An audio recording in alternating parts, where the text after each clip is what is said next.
Hi, everyone. Happy New Year and welcome to 2026. I'm Cynthia Terry, president of Shabbat Ministries Incorporated, and thank you for joining us for our ongoing SMI Career Connections webinar series. Today, Connie Russell will be here to share her journey to entrepreneurship and her passion and commitment for learning and developing youth and women to achieve a successful life. Our presenter will equip you with practical tools, fresh insights, and real world strategies to support your entrepreneurial journey. Whether you're launching your first venture or scaling an existing business, that's what I'm doing, or simply exploring new options, she's going to have just what you need. Throughout today's session, Miss Russell will share both the successes and the hard-earned lessons that shape meaningful, lasting success. That's what we're looking for. We encourage you to take notes. Let's dive into this powerful conversation about building businesses that are sustainable, impactful, and positioned for long-term growth. Why are we doing this? We're doing this because you may have just ended a career where you were working for somebody else, and God is now pivoting you to start working for yourself. So please join me in welcoming Connie Russell. Hi, Connie. Hi. We are so excited that you are here today. And I am so grateful that you gave us your yes to be here with us to help some people. And I know with the information that you have, that you will be helping people who may be in an existing job or have transitioned to a new job or want to transition to a new job. But we also know that people have an entrepreneurial spirit. And some people have been working for a long time and they think maybe this is the time to launch out to start their own business. So we are so grateful that you are here. I want to It's a give our, pleasure. I'm sorry, go ahead. No, I was just saying it was a pleasure to be here. All right. Your bio, I know, is about 3 pages long, but what I'm going to do is just give people a snippet of your background. And I'm going to start back in 2015, where you were awarded Women in Business Champion of the Year for the District of Columbia's Chamber. Uh, that was a wonderful time. I remember that time when Yeah. you were given that and you had launched out and you were starting your business, and so many women were coming to you saying, how did you do it? And as it stands now, men and young people are launching out in businesses and they could learn from these same things. You have a master's in strategic leadership and business management, a bachelor's, as well as marketing management. And I remember at one point in time, you worked for Shabbat Ministries Incorporated, Yeah, I did. and you were the marketing manager, right? Admin slash marketing. I know Yes. we all have multiple jobs. Yes, we do. That's the thing. Well, I am going to turn it over to you now, and you can proceed any way you would like. Okay, great. Well, first of all, it's a pleasure to be here. Thank you so much for inviting me. And hello to all the viewers out there who are watching us. Again, my name is Connie Russell. I am the CEO and CEO of CO Russell Group. We're a workforce development training company, and we're celebrating 11 years in business. Thank you, God, for that. I'm also a U.S. Navy veteran, a nationally renowned speaker. Um, a trainer, a workforce advocate, and also co-author. My passion and purpose that I believe in life is helping individuals to become their best self. And I do that not just through training, but also just helping to empower individuals, whether that be through helping them gain skills, or just motivating them and allowing them to see their best self in themselves when they don't see it themselves. I am totally committed to helping our youth as well as our adults and just becoming future ready. And that's just not with employment, but just within your life, because at the end of the day, you are the CEO of your life. You do not have to have a business or own a business to be a CEO. You should always recognize yourself as being the chief executive officer of your life. Um, on the fun side of things, I am human and I am a fashion enthusiast and I enjoy cooking and home remodeling. Probably way too much on that, but and also I left out, I love working in the yard. I'm a country girl at heart, so I like doing that as well. So without further ado, I would love to just go ahead and get started to dive into just a few tips I would like to share with you during my journey, but also career tips that will help you along your journey and help position you to become your best self. So we'll get started. So one of the first topics I want to talk about is what does future ready means in today's job market? Many people hear that word, I want to be future ready, or you need to be future ready, but they don't really understand what does future ready mean. Um, Future ready means a lot. It means having human skills, being tech ready, and having the mindset of having a lifelong learning. Always knowing that you're going to learn until you leave this world. Anyone who believes once you get a degree, once you've retired, your years of learning are over, it's in for a rude awakening. Because even if you do not choose to go back into the workforce, technology is going to force you to learn to live and keep your lifestyle. Resilience, maintaining your agility, that to me is the most important because life happens and you're going to find yourself transitioning. When I was a government employee and before I decided to jump out there and do this crazy thing as becoming a CEO, I called myself planning for 8 months. It's supposed to have been for a year, but I was anxious. I couldn't wait. And I jumped out there. And 11 years later, here I am, successful. However, it was a journey. And if I did not have the spirit and the mindset of being resilient, knowing that I have to make it, I'll figure it out. If I did not have the mindset of learning technology every time it would change, if I did not have the mindset of knowing that I would constantly have to learn to be the best CEO I could be, I would not be here today. But even on top of that, it's so important to know how to learn fast. Employers today, yes, they want you to bring it when you come to the workforce. And even if you're choosing to become an entrepreneur, contractors, the government who's giving you these contracts, they want you to bring it as well. But one thing on top of all of this, they want to know that you know how to learn fast. So if you don't remember anything else, I want you to write hashtag learn fast. You have to know that when things change, because things will change every single day. Think about your own personal life, right? Things will change. And so when employers or possible clients understand and believe that you know how to learn fast, that is a plus in your favor. So, what I will do, I'm going to have some challenge action items throughout this session that's going to challenge you to actually participate and write down some things, some notes, and challenge yourself to complete these tasks. Now, I only want you to do it if you're serious about changing. If you are not serious about changing your life and becoming your best self, just listen. But if you are serious because you took the time out to watch this amazing video to learn how to become your best self, I want you to write these things down. So, this is the first challenge that I would like for you to do. In the chat or on a sheet of paper, I want you to write down 3 words that describe the professional you're becoming in 2026. Don't think too hard. Just think of the 3 top things. And believe me, do not think small. Think big. Now, once you wrote down these 3 items, I want you to circle one, just one of them. That's the one I want you to focus on for the next 30 days. That is going to be your growth focus. That way, you can figure out if that's a direction you really want to go in. And then if not, you can move on to the next one. All right, easy enough? All right, great. Now, let's move on to the next one.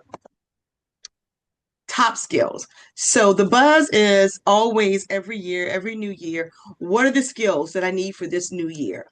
Um, the challenge is because things change so much, these top skills, they change throughout the year. So what may be top skill for this first quarter or even the half of the year, by the end of the year, it may change. So it's so important to constantly stay abreast. Now, how do you stay abreast? You Google it. Go to platforms like LinkedIn and just search what are the top 10 or 5 skills for 2026. But I'll help you out and give you a few. The first one on my list is AI literacy, and I'm sure you will already know this is the buzz right now. This is already mainstream right now. What I suggest you do is to learn how to use the tools responsibly, as well as productively, because AI, if you haven't experienced yet, I have, it can dumb you down real quick because it's doing everything for you. So you have to be very mindful to do a human check when you're using these AI tools, but also it can really help change the trajectory of your skill set. The second one is strengthen your power skills. Now, you may ask, what are my power skills? You already know what they are, but I'm going to tell you anyway. You may not know that they were called power skills. So, your power skills are communication, your confidence, collaboration. Are you able to, work with a team, problem solving, and also accountability? Okay, and these are just a few of them. So you can Google them as well, but you want to make sure you strengthen them. You may say, well, Miss Connie, I already know how to communicate and I am confident within myself.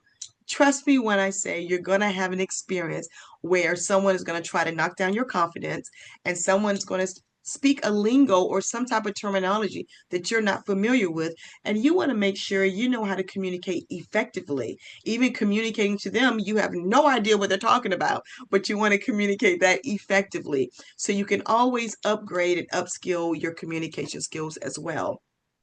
And the third tip I will share with you on a top skill to build this year is career durability. And you may ask, what does that mean? That simply means being adaptable. How many of you all have worked in an environment where every other month or every other quarter, you're asked to do something new? You're asked to move to a new team. You're asked to, if you're an entrepreneur, maybe your contract in, you have to learn a new skill to achieve or win another contract. That's called adaptability. Employers and team members want to know that you can adapt to change. We're all a witness right now. 20, what was that, 2000, COVID took place. We all adapted overnight, didn't we? And we survived and we lived to make it through that. So not that we want that to happen again, but think about the small things that are changing in your life. You have different generations that are here in the workplace, different mindsets. You have different values, different cultures. You're not going to always work with the same people who look like you, who speak like you, who work like you. So you want to make sure that you're able to adapt to different cultures so that you continuously grow and just expand your career growth and goals. Okay, hopefully that helps. So, guess what? Another challenge action item for you. I hope you're paying attention.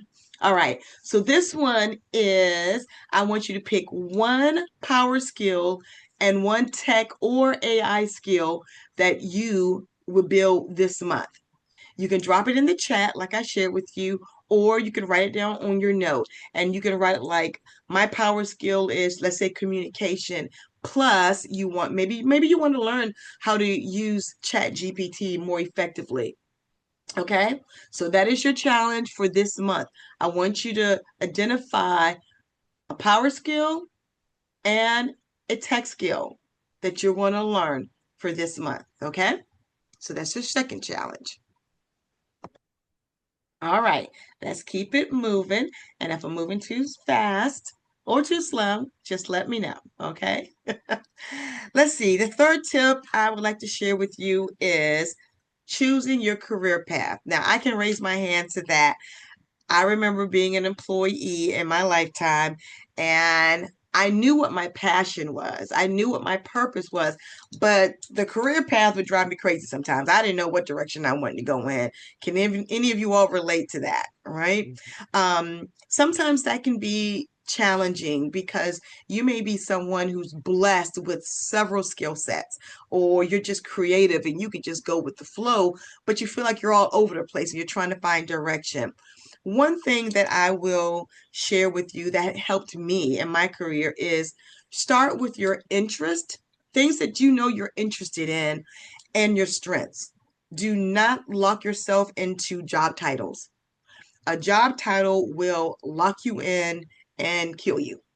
And the reason why I say that is because that will be the only space your mind will be focused on. Whereas if you're focused on what you're interested in, excuse me, and what your strengths are, those are very diverse. So no matter what job role you're in, you still can magnify your interests and your strengths. Okay, make sense? Hopefully so. Um, there are two tools that I've experienced before, and I'll share with you, and maybe they will be helpful for you, and you can write this down. One is called the Career One Stop. It's an interest assessment, and it's careeronestop.org. And you can go on and access those tools. And another tool or resource is My Next Move, and that's a career exploration that you can go on to identify or help you identify a career path to get started. It's nothing you have to lock into because if I can, I have several resumes. When I was an employee, I don't know about you all, but I had about 7 or 8 resumes out there being generated because I could do a lot. I was able to acquire quite a few skills in my lifetime. So you never want to lock yourself in for just one job, but the resume building, we'll talk that in another workshop, okay? But just to put that out there, I want you to be aware of that. So, what is this? Oh my goodness, another career action item. Who put that there? Okay, so for this one, this is your 10-minute career clarity, okay? I want you to write down 3 roles you're curious about. 3 roles. Once you write down these roles, I want you to choose one and commit to researching it tonight for 10 minutes. Okay?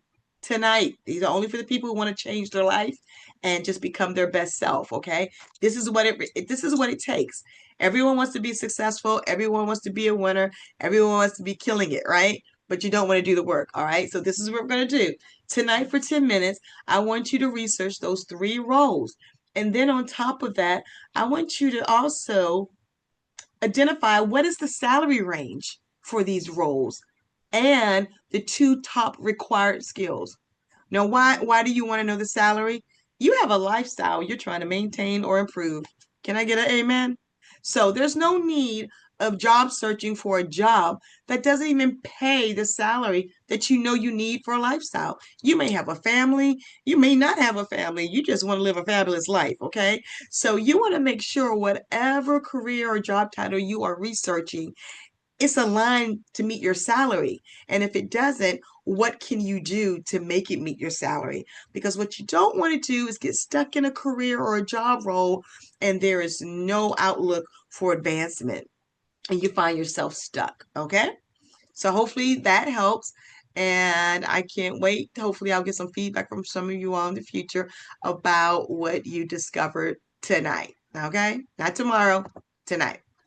All right. Let's move on. The next one is that big E word, experience. I get this quite a few times from employees as well as people that I sometimes mentor. And it's like, how can I gain experience? I never worked before, or I've always worked in the same industry, and now I'm trying to transition into a new industry. How can I get this experience?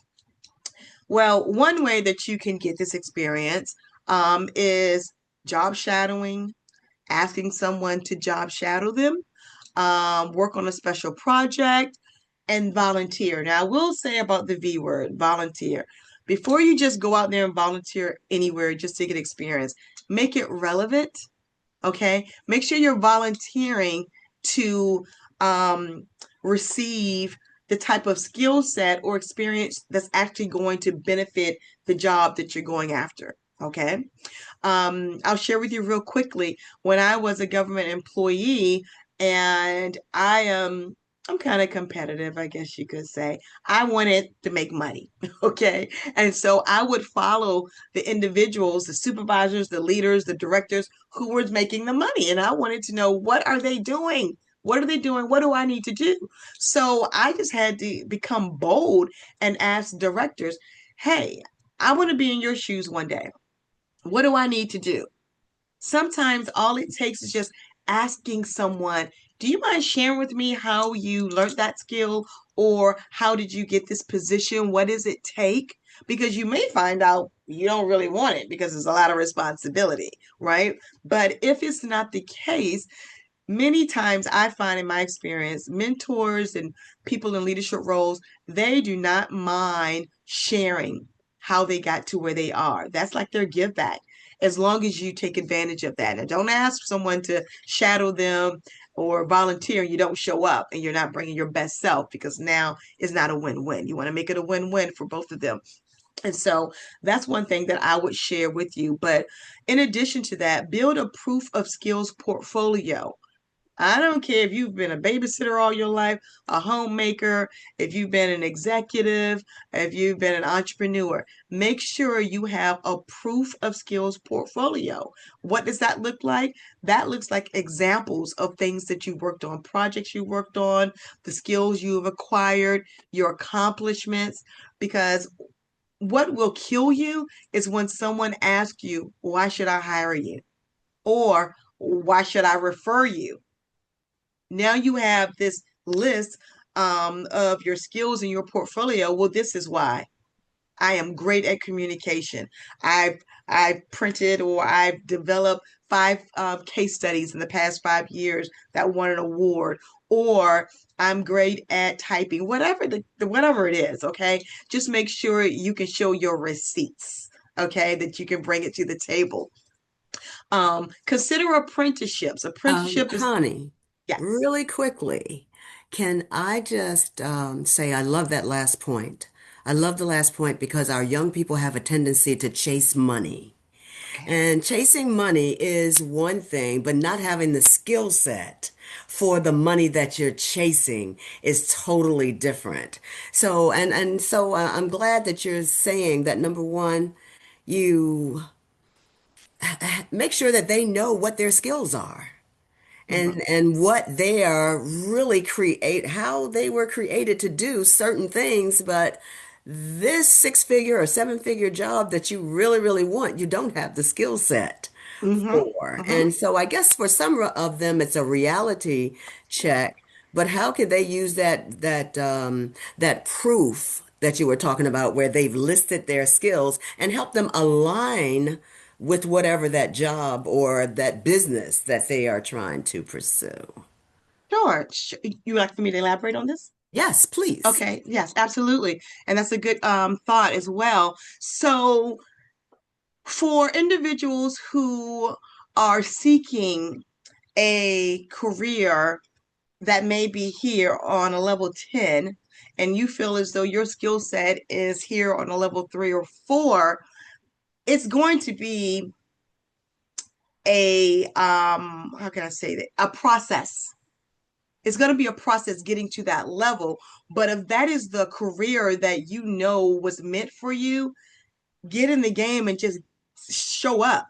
And that starts with job shadowing, like I shared. Job shadowing, finding a mentor, finding someone in that career that can help you align with those skills. Now, that may require getting a degree if it's required. It may require taking some courses online and getting a certification, but it's also going to require some experience. So you can look at it on two folds. One, you have this career that is up here on level 10 as far as a salary. You don't have any experience, but that is your purpose in life. That is what you're built for. Then you start from the bottom. We've all started from the bottom. You find out, what skills do I need? Because no one comes to the table with every skill, because things change so much. And the great thing about that is that employers today recognize that.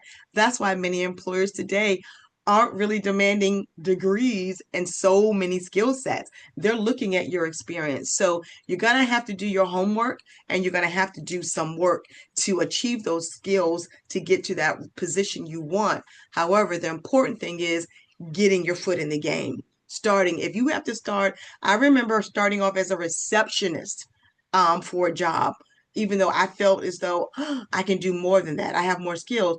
Guess what? I took it because I wanted to be in that place. I knew if I could just get in that place, I could work my magic and eventually move up. So, or level up rather. So always humble yourself. If you know God has projected you to for a specific purpose or job, um, and that job may just get you that one skill that you need to take you to the next level, to a whole nother industry. You know, it's funny like that. You never know how it's one job or one career opportunity will take you to your all and be all career goals. Okay, because I worked in quite a few places in corporate and government to get to where I am today. And when I look back, I realize all those jobs, whether good, bad, and ugly, they all taught me a skill set that got me to where I am today. So hopefully I stayed on the right line, Cynthia, with answering that and responding to that question. Yes, thank you. And Okay. just bringing people to earth sometimes when they feel as though they should be at this level when they haven't done the work. They haven't put in the sweat equity. They haven't gained the skills to Oh be yeah. there. Oh, yeah. And it pays to play. I mean, a lot of some people have the desire to think big, and how dare us think big, right? But that's how we should think. However, it comes with a cost. And sometimes we find out too late in the game. Once we get it, we win it, and we realize, oh, I didn't call for all this. I didn't ask for all of this. It comes with a cost. So know without a shadow of a doubt. But if you don't know what your purpose is, just get in the game, period. And once you start identifying your interest, and God just revealed to you what your purpose is, everything will fall in line. But you just got to get in the game and humble yourself. Thank you for that. Okay, you are welcome. All right, let's see. Is there an action item for four? Oh my goodness, there is. So, this challenge action I have for you all is to create a one proof of skill project. Now, you have 14 days to do this. So, you have before the 15th day, you should have a one-page proof of skill project. Now, you may ask, okay, what does that look like? Give me a draft, give me an example. So, let's take something easy, customer service. You can write a one-page customer service experience improvement plan, right? For a business that you know or that you work for. If you're in administration, you can build a clean spreadsheet tracker. If you're in marketing, you can create a 5 post content plan. If you're in technology, you can complete a one guided project and document it. What does this do for you? This gives you your receipts, your proof, right? So when you interview, because you will interview, okay, that's coming. And when you interview for that job that you're looking for, now you have receipts when they ask you, what have you done that was successful? Or what can you bring to the table? Now you have proof of what you've completed. You can show them what you did. You can actually explain to them how you did it. Okay? Hopefully that helps you. We're going to move on. Hopefully you don't feel like you're in class, but you are in class. The next area that we're going to talk about, and the reason why I thought this was important, because this is what's trending right now. You have apprenticeship, college, and then you have certifications. So many. I'll speak on our youth today. You have quite a few youth who are saying college is not for me, and there is nothing wrong with that. Nothing whatsoever. I know several people who are in apprenticeship programs and are making just as much money as college graduates. The important thing is you need just to determine what works best for you at this time. There's nothing wrong with college, there's nothing wrong with apprenticeship, and there's nothing wrong with certifications. It all depends on what path you are choosing because your career path may not need a college degree. Okay. Your career path may need just a certification. Your career path may just need an apprenticeship. An apprenticeship, they're pretty cool because that's on the job training. All right. So you're getting the on job training and certification. So when you're finished, you're good. All right. So this is a short one. Okay. The point made for this is once you define your career path, then you do the research and ask the right questions. What is required to be your best, to be successful while serving in this role? Okay. And they may say either of these. They may say none of them. I don't know. You may have a hookup. I'm just playing. But anyway, it may be one or the other, but just being able to identify which one works best for you. And you can look these up. You can Google these. Like I said, apprenticeship, they actually give you paid experiences. Um, Credentials can be like a 6 month, it could be 3 months with these certifications. It just depends on where your career path is. Okay. Short, sweet, simple. That's all for this section. And guess what? There is no challenge. How about that? Okay. Moving on. What should a modern resume include? Okay, we don't have enough time to talk about this. However, I'll knock this out in a few bullets. Okay. One one tip I will share and what I've experienced while being just in the industry of training and workforce development in HR is replace your job duties with results. And I'll say that again. Replace your job duties with results. So, what does that mean? Instead of saying, I did A, B, C, and D, you can say, I achieved A, B, C, and D. I completed A, B, C, and D. I created, I developed. Okay? You understand what I'm saying? Employers want to know, what did you do? What did you accomplish? What value did you bring to that organization? Because they know what they're paying you for. They're paying you to come to the organization with these skills. So they get that. But when someone is interviewing you, they want to know, they want to see your receipts. Okay, while you worked here for 5 years, what did you accomplish? Right? Um, Use keywords that match your job posting. Okay? Because if you don't know by now, every resume that is sent out is ran through a system, the ATS, and they will match up keywords that they are looking for. And guess what? If your resume does not include any of these keywords, guess what's happening? They're trashing it. Okay. So I would suggest once you identify a job, look in that job description and make sure you're using those keywords that they are using that align with your job experience. I'm not saying to be dishonest. I'm just saying using the same descriptive words that they're using because that's what they're looking for. Okay. You also want to keep your resume clean. Make sure you use verbs, use numbers. You know that saying, show me the money? Show them the numbers. They want to know, how many widgets did you complete monthly while working there? How many customer complaints did you resolve monthly? How many customers did you serve monthly? They want to know numbers because what does that show? Production. If you're an employee, you are a busy bee, you are there to produce. Sorry to bring light on that to anyone who didn't realize that.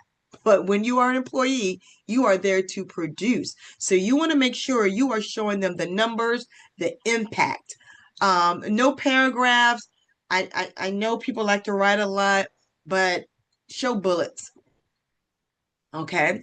And then add projects. You know, you can have a section for projects on your resume that emphasize and is relevant relevant to the job you're applying for. Many times I can't even count how many resumes I've reviewed in my lifetime, and my heart goes out to people who do this. They will highlight every skill set, every job that is not relevant to the job they're applying for, only because it fits chronological. That's the job it came in. That was the first job. That was the second job. Okay, kill that. My suggestion, and it worked because it worked for me and it worked for other people. Make sure your resume is relevant. I'm not saying not to share that information, but you want to highlight the first jobs or the first job titles that's relevant to the job that you're applying for. That's what employers want to see. Then you can add your other ones. So, in other words, don't use a chronological resume if you don't have to. Use a resume that's focused on task oriented or job roles, whatever format aligns with the job you're applying for. That is what will help you. Okay. So hopefully those tips will help. And another challenge action for you. Let's see. I wrote down quite a few down here for you all. Um, okay. This is a challenge I want you to do, and this is today. I want you to replace one job duty with one measurable result. So whatever job duty that you have on your resume, I want you to replace that with a result, something that shows some numbers, okay? Like for example, accomplish X by doing Y, resulting in Z. And so here's a realistic example. Reduced response time by 20% by creating a tracking sheet and daily follow-ups. Now, guess what can help you with that content? AI. You just tell AI what your job duties were and some of the things that you accomplished, and they will help you word it appropriately. And there you have it. Let them know. Let AI know. I need to have this measurable. And AI will ask you this question. Well, how many clients did you serve? How many widgets did you create? And that is where AI can help you. Okay. That's the So easy I one. have a question on that too. Yes. Okay. I saw a video recently where professors were going off because the students were using AI to write their papers, and they said this was 92% AI generated. So can people find out if your resume was just completely AI generated, or can a person just take their regular resume, use AI to format it or do it, in some of the suggestions you were making, and Hmm. it's not going to look as though, or I don't know how people find out what percentage of something was done by AI, Hmm. but it wouldn't Hmm. register that way because it was still the original content. Yes. So That makes and that's a sense. good question. Yes, it does, and that is common. So the example that I was sharing is using your real information Mhm. and asking AI to um to tweak the content so that how you communicate it is measurable. You're giving AI all the information it needs. It's just rewriting it for you so that it is more sound. And that's only if you don't feel confident in yourself. Now, as it pertains to students using AI, yes, they are for reports, what have you. But these are students who are just telling AI to create a report on ABC, and they're just copying and pasting what AI gave them and putting it on their Word document and submitting it. And there's a section I am going to get into if we have time about AI and how it can hurt you. So hopefully that'll answer it too as well. But no, there's nothing wrong with using AI. It's called using it responsibly. And I would suggest anyone, whether you're looking for a job, trying to start a business, or you're just existing today in this world, to take some type of elementary or pre-workshop on how to effectively use AI, because unfortunately it's not going anywhere, and it's so much more that's being used in AI than we have even access yet. And it's kind of scary. So just the mere fact that we have what we have right now, this has been out for years. We just got access to it. So you can only imagine what's coming down the pipeline. So employers, they are fully aware that it's not going anywhere. And that's why many employers are trying to now implement AI ethics on how to use it appropriately. So I would say to anyone who's viewing this, using AI is okay, but be responsible with it. Share your information, make sure it's confidential, take a course on it on how to use it and keep it safe. But it is here. Yeah, it here. Hopefully that helps. Okay. LinkedIn. That is always a question. Everyone's on LinkedIn. I'm sick of LinkedIn. I don't want to use it. Well, LinkedIn is good. LinkedIn is a very important platform. It's a platform for employers. I don't know an employer who haven't used LinkedIn before, but it is also it's also important for you if you're looking for a job or you are looking to connect with people because one, LinkedIn basically will become your digital credibility. Okay. All your credits, all your receipts, all your background, your past performances, your job experiences, you can upload all of this on LinkedIn in one place if you don't know by now. And it's going to show your profile, your portfolio, who you are connected with, okay? And what opportunities are out there. When you post on LinkedIn, I will share this with you. You want to share what you're learning. Okay, don't just use LinkedIn just to look up someone and see who's hiring. Post out there what you learned today. If you're watching this webinar, make sure you post today. I enjoyed an amazing webinar, blah, Shabbat Ministries, blah, blah, blah. This is what I learned. Looking forward to finding my career goal, right? You'd be surprised people who read that. And then they may ask you a question, send you a message. What exactly are your career goals? Right now, you have a conversation going. Make sure you share your wins, your reflections, projects, of course, any projects you're working on. For your headline, make sure your headline says what you do and the value you bring, not just your job title. So, in other words, put like project management. Okay. Um, don't just put administrative assistant. What type of administrative assistance do you do? Or are you? Put those type of buzzwords so that people see your name, they see what you do, not just your title. Because a title can, like I said, can lock you in and people will swipe and keep going with that. Um, when you message individuals with LinkedIn, message people with a purpose. Let them know I don't want to waste your time, just like I don't want you wasting my time. So if you see someone who's moving and shaking or is working in an industry that you just gotta get in, right? You want to send them a message and let them know, like, hi, Jonathan, how are you doing? I just want to let you know I truly admire all the works that you've been doing and your project that you're sharing. Would you be open to answering a few questions, two questions that I'm interested in? I'm really interested in this industry that you're working on. What's the worst that can happen? They don't respond, right? But if they do respond, even with the yes or even with the no, both of those responses give you the opportunity to respond again. You can thank them for that no, or you can thank them for that yes. Okay.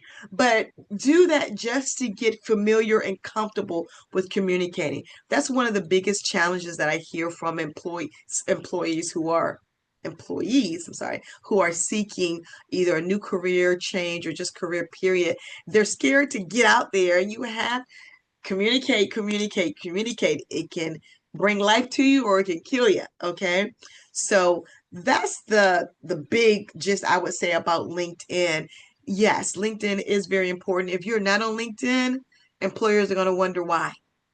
Now, I will share this too.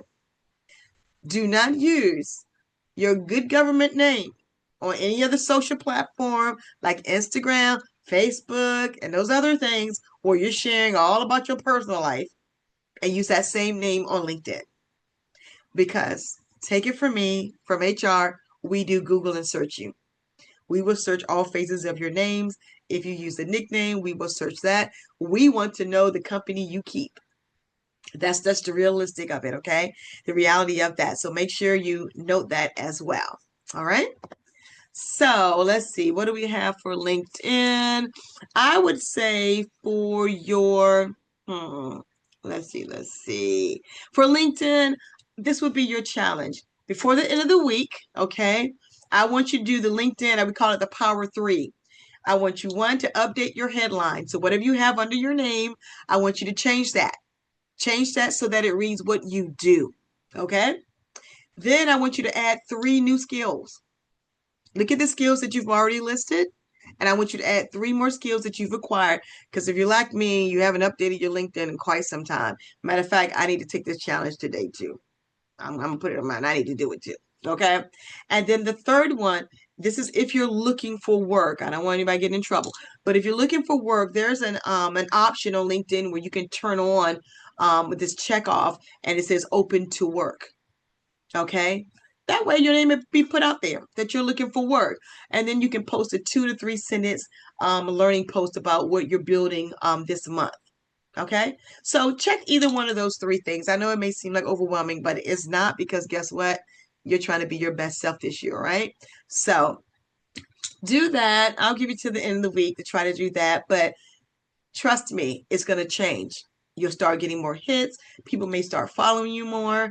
And when you do your searches, you're going to pop up a lot more. Okay? All right. Cynthia, are we good with time? I'm rolling. Okay, great. So So here's the oh, sorry. Go ahead. I was getting ready to say we probably have like 10 more minutes. Okay, I'll go through these really quick. Okay, thank you. Maybe I won't give you no more challenges. Okay, they're probably happy about that. All right. How should we use AI tools without hurting our careers? So here we are, Cynthia. Um, I would suggest you use AI to brainstorm, to outline, um, practice your interviews. Go on, what is it, Chat GPT, and type in, ask the question, say, create the top 10 interview questions for XYZ position. And they will develop the top 10 interview questions. You will have those questions, and then you can even go back and say, develop the top responses for these interview questions. Now, again, piggyback off of what we just said about AI, AI is going to give you what AI knows and what they know of you. So you have to do your due diligence and make sure if AI give you a response to one of these questions, you may be able to quote and repeat that during the interview, but you also have to know what you're talking about. So that's when you do your due diligence and you do your homework and you figure out, how you can reconstruct the responses if it's over your head or if it just doesn't even relate to you. And that's why you can keep communicating with the chat GPT so that it learns your skills. You can even upload your resume so it already knows what your skill level is. But that trick right there has helped several people to become comfortable with interviewing and just becoming aware of how to respond. It also helps you how to improve your writing skills as well. Now, some of the downfall of what AI is bringing, a lot of people say, oh, AI is not going to take your job. Mm, maybe not today, but eventually it's going to take quite a few jobs. Now it's starting with the entry level jobs, and it's called job displacement. And that's one of the things that AI is doing right now. And these are with the automation. Automation is everywhere. I mean, you pull up your phone, it'll already pre-type your text for you because it has learned your texting style, right? So that's that job displacement that's already in act right now. So you may find some employees who are no longer responsible for doing certain things because it's been automated. Okay, that's AI. Okay. Another challenge that may hurt with AI is called skill atrophy. And that's basically becoming so dependent on AI that you no longer can think. You need AI to help you create a PowerPoint. You need AI to think how to respond to an email. Not saying any of those are wrong, but when you use it for everything, your brain is like, you haven't used me in a while. I'm gonna go on vacay if you don't use me quick. Okay. So those are just some of the things. So when you use AI, again, use a human check output, have someone else read it, look at the tone of the content. Does that even sound like you? And that's probably why teachers are so aware of these student papers. They're like, this doesn't even sound like this kid, right? Make sure it's not biased and as far as confidentiality, okay? Um, this industry is growing, is not going to decrease anytime soon. So again, take a course on AI and understand what skills matter most. Okay. All right. We're gonna jump over that. What's the number one networking strategy? Okay, real quick, this is an easy one for you all. Don't network. Don't network. You know what you're gonna do? You're going to build relationships. Okay. So if you have a pen, write that down. X out network, put in build relationships. Networking usually is a one-time thing, right? You meet someone, you get a phone number, maybe they call, maybe they won't, maybe you'll call, maybe they won't. Something may come out of it, but guess what? It's that one-time thing. But when you focus on, I'm attending this event to build relationships, now this is an ongoing process. You're going to meet for lunch. You're going to find out a little bit what they like, what their hobbies are. You're going to move beyond that superficial relationship. Even if something comes out of it or not, guess what? You now have a new connection. Someone that may can refer you to the next move. Okay. So that's all I got to say about networking right now. And make it intentional. All right. What should you know about your brand, your personal brand? You are your brand. Period. Look at yourself before you walk out that door. You know if you're not looking right. Come on. You know that, right? And if you don't know, ask AI. I'm just playing. Don't do that. If you don't know, call a friend who you know is known for dressing professional. Okay. But what you say, what comes out of your mouth, how you present yourself, your work ethics. If you're known for doing sloppy work, guess what? That's what you're branded by. You're branded by the sloppy boy, the sloppy girl. Okay. The um the person who doesn't have confidence, the person who shows up late. That's what they're branding you by. So you have to know, and it's never too late to change, because trust me, before you get to the interview, before you get to the meeting, you know the saying, you've already arrived. They already done their research. They looked at your LinkedIn. They looked at your social media. Okay? They've called your references. So you want to make sure you brand yourself. One thing my parents always taught me, you never know when you're going to need someone. So why fake it? Why be someone that you're not? Brand yourself the way you truly are or how you want to be. So you don't have to worry about who you're going to be tomorrow. If you're trustworthy today, you're going to be trustworthy tomorrow. If you're going to be on time today, you're going to be on time tomorrow, right?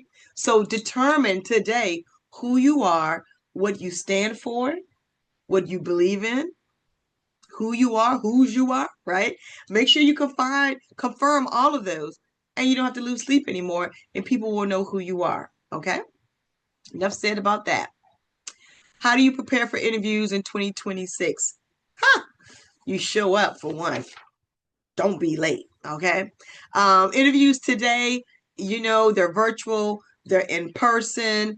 You want to make sure you show up, but you show up ready. So I'm going to leave this one quick point with you on this one for the sake of time. You want to prepare at least 5 to 6 stories that you're going to share with this interviewer. Okay. Because you already know the routine. They're going to ask you, why should I hire you? What are your top skills? What are your weaknesses? You know the gamut, but they're also going to ask you those emotional questions. If XYZ happened in the organization, how would you fix that problem? How would you resolve this conflict? They're going to ask you these questions because they want problem solvers. They want people who are creative. Okay. And they're not going to get that by asking you what your top skills are. So you want to use the STAR method. Now, the STAR method is real simple. STAR. One, you want to create a situation. So you're going to tell them what happened. Two, you're going to tell them the task. What did you do? When I was at ABC company, this situation happened. This is what I was tasked to do. This is what I did. That's the A, the action. So you have situation. What was the task? What was the action that you took? And then what was the result? You do that, bam, you killed it. They probably won't even ask you any more questions because you already answered it. You told them what the situation was going on, what you were tasked to do, what were the action, and what was the results. Okay. Quick, real quick. If you ever asked a question, what is your weakness? I'm gonna give this to y'all free. It doesn't work 100%, but about 98% happens. Always share with them a skill that's not required for the job. Okay? There, I gave that to you free. If you're asked, what is your weakness? Because they want to know. Tell them a skill set that's not even relevant to the job. Done. That's it. Okay? And let me see. I'm reeling down. I'm reeling down. Okay, salary negotiations. Um, if you're not good with negotiations, I would say go online and Google a real quick workshop. They're free all over the place, but do your research. Do not prepare yourself for an interview and ask for a salary that doesn't even exist with that job role. Or you're asking for a salary that requires a degree or a certification or X amount of years of experience. So you got to do your research because there's plenty of times I negotiated my salary, but trust and believe I did my research. I knew what I was talking about. Okay. Didn't always get it, but at least you're confident in knowing so they're not going to look at you side eyed. Like you just want money, but you haven't even showed me that you're capable of producing anything. Okay. Let me see. I'm trying to see, is that 14? Okay, mentors versus sponsors. If you don't have a mentor, I suggest you get one. Doesn't matter. You can never be too young. You can never be too old. Get a mentor that is relevant, that will help you meet your current goal. A mentor does not have to be in your life forever. You can have a mentor for 3 months and then move on to the next mentor. It depends on what your goal is for that season. What are you trying to achieve? Okay. A mentor is going to advocate for you. They're going to help build you. I'm sorry. A mentor is going to help build you up as far as your attitude and all that great stuff. But a sponsor, they're going to try to position you. They're going to speak on your behalf. They're your advocates. Okay. That's that referral. So if you want someone to refer you to a job, you have to make sure you come in with your receipts that you're a good referral. Because if not, they will never refer you again. People want to refer good people. Okay. And they base their referrals off of the person who's referring you. All right. Okay. Thank golly. Okay. This is the next last one, Cynthia. I'm rolling. I'm rolling. Okay. How do you handle rejection, imposter syndrome, or just feeling behind? Now, first of all, know this. Rejection, it is only feedback. Get out of your head. Stop taking it personal. If you cannot handle rejection, you're going to have some problems. Okay. In your personal life and your professional life. Okay. So just always tell yourself when someone rejects you from a position, from an opportunity, tell yourself, you know what? That's just their decision. That's just feedback. It is not a verdict. Because guess what? More opportunities are going to come. All right. So just make sure, track your patterns and just adjust your strategy. Because if you find yourself, you may say, Miss Connie, I've been rejected on the past 10 job opportunities. Okay, we need to have a talk and figure out what's going on. All right. It may be how you're communicating. Maybe you're applying for something you just don't qualify for, or whatever the case may be. All right. And then the last, what are some free and low cost career resources people should use starting today? I mean, there's a ton of resources, but a few that I would share, of course, LinkedIn. Okay, you have LinkedIn. You have the Career One Stop. Those are everywhere. You can Google that. There's even a Career One Stop interest assessment that helps assess you. And again, I share with you my next move. Look up my next move. Shabak Ministries, they have resources to help you find a job and get some skills that you need. And they are very well connected, by the way. So if you don't know, you know now. Look at work-based learning pathways like apprenticeship. You can go to apprenticeship.gov and find out what type of apprenticeships are out there. You'd be surprised. It's not just construction anymore. There's administrative apprenticeships. There's a lot. There's hospitality. So make sure you look into that. And then skill trends to guide learning your priorities like LinkedIn again. All right.